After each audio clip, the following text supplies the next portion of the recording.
My wife said she didn't want kids, but then I found out she was pregnant with someone else's baby. The mail arrived on a Tuesday afternoon, a typical gray Ohio day in late fall. I had just returned home from a grueling football practice, smelling of grass and sweat. I flipped through the mail, mostly advertisements and bills, until my eyes fell on an envelope from our health insurance company. I tore it open without much thought, assuming it was just a regular explanation of benefits, EOB, a confusing piece of paper that I usually glanced at and tossed away. But this time, something was different. I scanned the list of medical services. My wife Chloe's name was printed at the top of the page, and then I saw it. 2 lines of text, neatly nestled among the dry medical jargon, jumped off the page and screamed at me. Obstetric ultrasound. Prenatal blood test. The doctor's name, Dr. Amanda Riley, and the clinic's address in a posh neighborhood in Columbus were unfamiliar to me. My heart stopped. Obstetrics? Prenatal? No way. Surely it was a system error, an insurance company error. We had an agreement, an ironclad agreement, the bedrock of our 12-year marriage. We would not have children. But then a cold thought ran down my spine. A terrible, undeniable truth. If Chloe were pregnant, I knew for certain that I was not the father. My world, the orderly, principled world I had carefully constructed, had collapsed right there, on our tiled kitchen floor. My name is James Peterson, but most people in Westerville call me Jim. I'm 46 years old. I teach history and coach the Westerville North High School football team, the Warriors. My life revolves around facts, dates, and cause and effect sequences.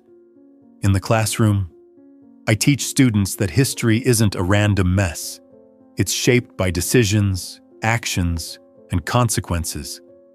On the field, I teach young men discipline, preparation, and above all, honesty to their teammates and to themselves.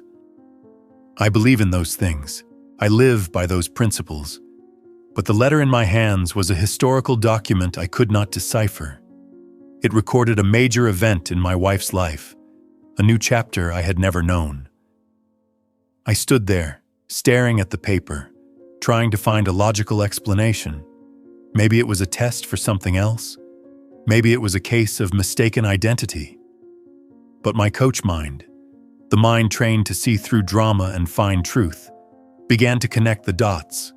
Chloe's recent estrangement, her secret trips to Columbus, the phone she kept so close to her. And then, I knew with a painful certainty. The foundation of my life wasn't just cracked. It had been built on a lie from the start.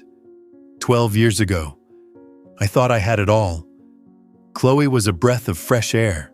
She was smart, funny, and had an artistic side that was the complete opposite of my practical, somewhat rigid nature. She was a graphic designer, turning abstract ideas into beautiful images. I loved the way she saw the world, full of color and possibility. We fell in love quickly and passionately. I was in my 30s, and I knew what I wanted in life. I wanted a family. I had always dreamed of it. The image of kids running around the backyard, their laughter filling the house, throwing footballs on the weekends. It was the perfect picture of success for me. I thought Chloe would want that too. But I was wrong. One evening, as we sat on the old sofa in our first apartment, talking about the future, I mentioned children. Chloe's smile fell. She looked away, and I saw real fear in her eyes. "Jim," she began, her voice almost a whisper. I can't be a mother." Then she told me about her childhood. She was the eldest of 4 children. Her mother was always sickly and tired, and her father was distant and irritable. From a very young age, Chloe had to shoulder the responsibilities of being an adult, looking after her younger siblings, cooking, cleaning.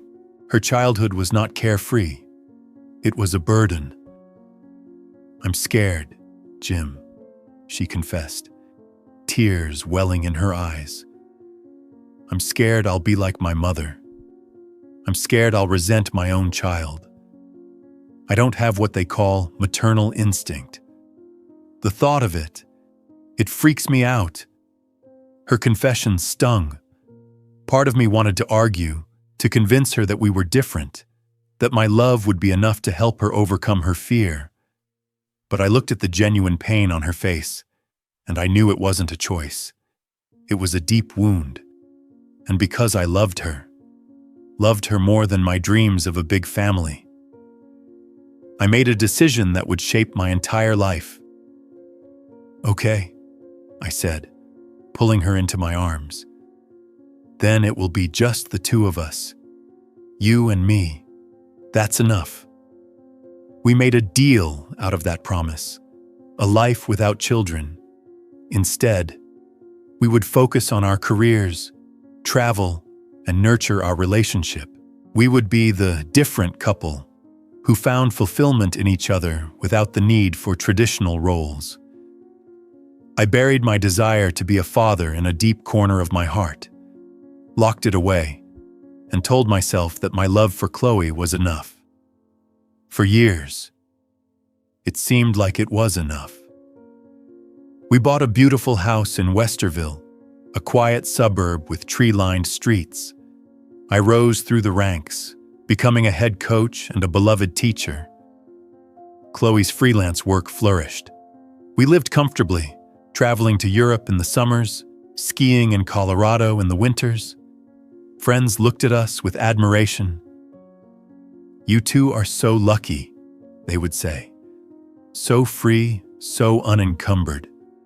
I smiled and agreed, while a small part of me cringed every time I saw a father playing with his son in the park, or a student excitedly talking about her new baby. I accepted my sacrifice. I thought it was the price of love. Little did I know that I was the only one paying the price. The first crack appeared about a year ago. It was so small that I barely noticed. Chloe began to change. Her cheerful, outgoing personality was replaced by a groggy, distant one. She began spending more time in her basement studio, the door always closed. "Just stressed out from work," she said when I asked. "I have a big project coming up." The big project was with Marcus Thorne, a successful and wealthy architect in Columbus. Chloe was hired to design the brand identity and marketing materials for his new company. At first, I was happy for her. It was a great opportunity. But then the client meetings in Columbus started to become more frequent. First it was an afternoon, then a full day. Then she started staying overnight. "The project is so stressful. I don't want to drive home late," she explained over the phone. "Marcus booked me a hotel room near his office." I didn't doubt it. Why should I? This was Chloe, the woman I'd built a life with for over a decade. But then other signs emerged. She became extremely secretive about her phone. Before, she used to leave it lying around the house. Now, it was never out of her hands, or always placed face down on the table. A few times, I saw her jump and quickly turn off the screen when I walked into the room. She started shopping, silk dresses, expensive heels, handbags that I knew cost more than my salary. "You have to make a professional impression, Jim," she said when I raised an eyebrow. "Marcus's world is different from ours. You need to fit in." I, the naive football coach, believed it. I pushed away the feelings of insecurity that crept up on me. I told myself that I was being paranoid, that I shouldn't doubt the woman I loved. I was so focused on the team, on the offense and defense, that I didn't realize that the strongest defense of my life was being attacked from within. I didn't want to believe that there was anything wrong with our perfect deal. I didn't want to face the possibility that my sacrifice had been in vain. Denial is a powerful sedative, but it doesn't last forever. And that EOB was the antidote. After reading the letter, I didn't say anything to Chloe. I needed time to think, to come up with a plan. My coaching instincts kicked in. Don't act on emotion, gather information, take control of the situation. That night, I lay in bed, pretending to sleep, listening to her steady breathing beside me. Her closeness, which had once brought me comfort, now made me feel disgusted. How could she lie there, so peaceful, while carrying such a terrible secret? The next morning, I decided to confront her, but not with anger, with a simple question. While she was making coffee, I placed the EOB on the kitchen counter. "Chloe," I said, my voice eerily calm. "What is this?" She glanced at the paper. For a brief moment, I saw a flash of panic in her eyes, but it was gone as quickly as it had appeared. She looked up at me, her face strangely calm. She didn't deny, didn't admit. She began a performance that I would later realize was carefully rehearsed. "Oh, that," she said, taking a sip of coffee. "That's a problem. You know, I had a hormone test a few weeks ago. My doctor said that sometimes they have to code things a little differently to get better coverage. They must have made a mistake. Or maybe someone stole our insurance information. I'll call them to find out." She spoke smoothly, convincingly. She looked me straight in the eye, her face showing concern and a little annoyance at the inconvenience. She even put her hand on my arm. "Don't worry too much. It's just an administrative error." She was gaslighting me. She was making me feel stupid, paranoid for thinking the worst. And, God, I almost believed her. Part of me clung to that explanation desperately, because the truth was too painful to face. I nodded, muttered something about insurance companies, and left for work. But the seed of doubt had been planted. Her lie was too smooth, too perfect. It felt like a carefully choreographed play, not a spontaneous reaction. All day, as I lectured on the American Civil War, my mind raced. I was in the midst of my own civil war, and the enemy was sleeping in the same bed as me. I spent the next few days in a state of confusion and torment. I watched Chloe, looking for signs, for cracks in her facade, but she was a talented actress. She was still kind, still normal, as if nothing had happened. She even suggested we take a weekend trip to Hocking Hills to rekindle the romance. Her hypocrisy was making me sick. I knew I needed proof, incontrovertible proof, proof that could pierce through her walls of lies. And then I remembered. The second phone, a few months ago, I happened to see her hastily put a shiny new iPhone into her bag when I walked into the room. When I asked, she just waved it off. "Oh, it's a phone from a client company that I borrowed for work." I didn't think anything more of it. But now, the image came back, vividly. One Friday night, she said she had to stay in Columbus to meet a hard deadline. She kissed me goodbye, a cold, empty kiss. As soon as her car was out of sight, I began my search. I rummaged through her office, her closet, her nightstand drawer. Nothing. Then I thought of her car. The old SUV she drove every day was still parked in the garage. I opened the door. The smell of her perfume hit me. I checked the glove compartment, inside, under a pile of old registration papers and maps. I found it. A rose gold iPhone. The latest model. My heart pounded in my chest. I pressed the power button. The lock screen popped up, asking for a password. I took a deep breath. I tried her birthday. Wrong password. I tried our anniversary. Wrong password. I tried our dog's name. No luck. I almost gave up. But then a name flashed through my mind. The name she had spoken with admiration. The name associated with her secret travels. I typed each letter with trembling hands. Marcus. The phone is unlocked. What I saw next killed the rest of my soul. The home screen was a secret world where I didn't exist. Hundreds, maybe thousands of messages between her and Marcus Thorne. Messages full of passionate love, plans for the future. I can't wait until we're together in public, not in secret.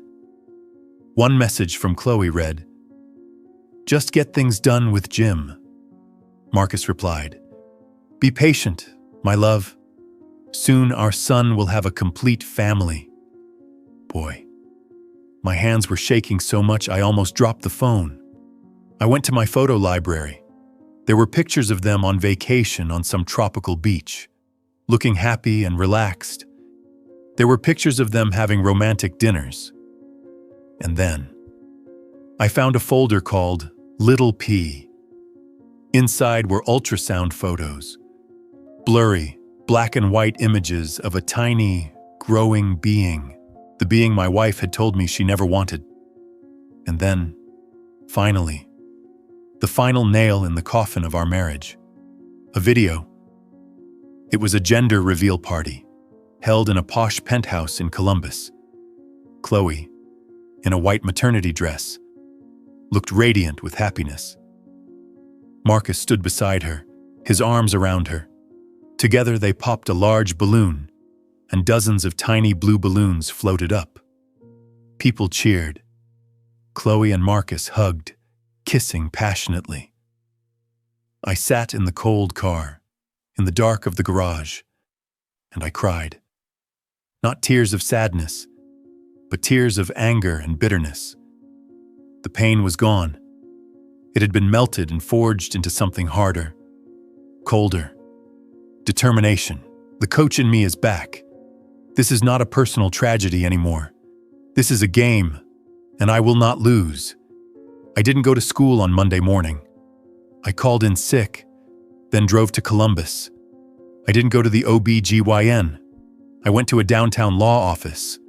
Eleanor Vance. Her name was recommended by an old friend, a colleague who had gone through a bitter divorce.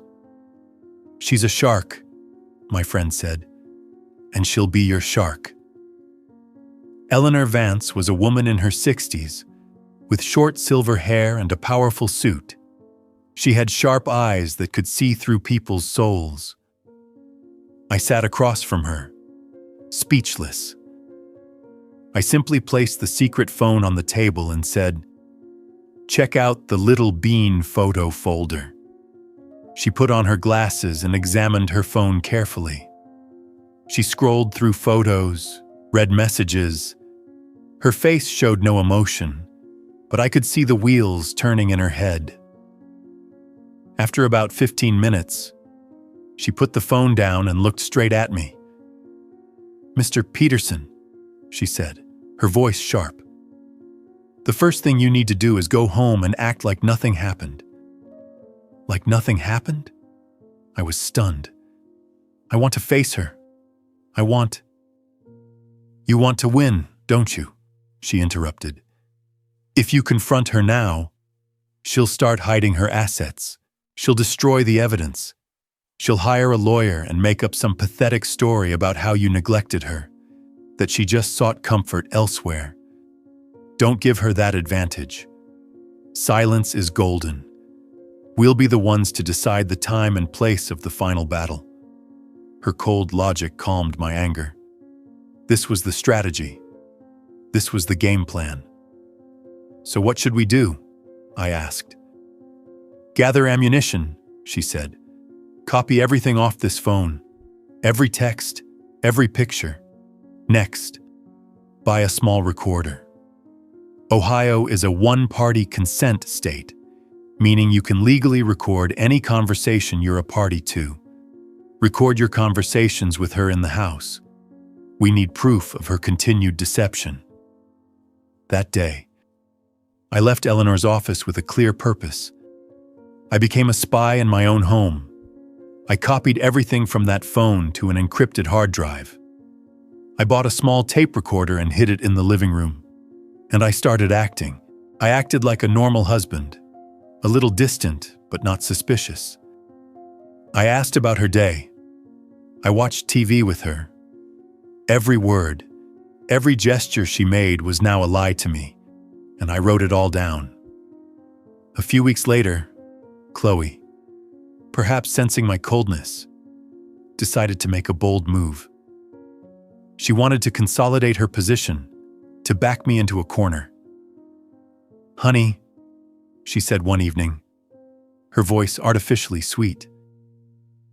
"It's been a while since we had a proper family dinner. I think I'll invite my parents over Saturday night. Let's get everyone together. I know what she's doing. She wants to surround me with her allies, her parents, the people who love me.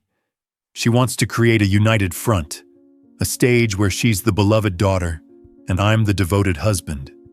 She wants to make it impossible for me to do anything." I just smiled. "Good idea, honey." I called Eleanor right away. "She took the bait," I said. "Perfect," Eleanor replied. The final whistle is about to blow. Jim. On Saturday night, our house was filled with the smell of roast chicken. My wife's parents, Mr. and Mrs. Thompson, arrived with a bottle of wine and warm smiles. They hugged me and asked about the team. "We're so proud of you, Jim," Mrs. Thompson said. "Chloe is so lucky to have you." I just smiled, a smile that felt like it was carved from ice. We sat around the table. Chloe was the perfect hostess, pouring wine, telling funny stories. She was at the top of her game. After the meal, as we were having dessert, Mr. Thompson raised his glass. "I would like to raise a glass," he said, his voice full of emotion.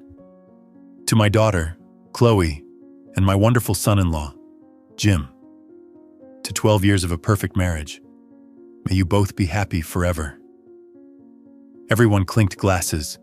Chloe looked at me, smiling triumphantly.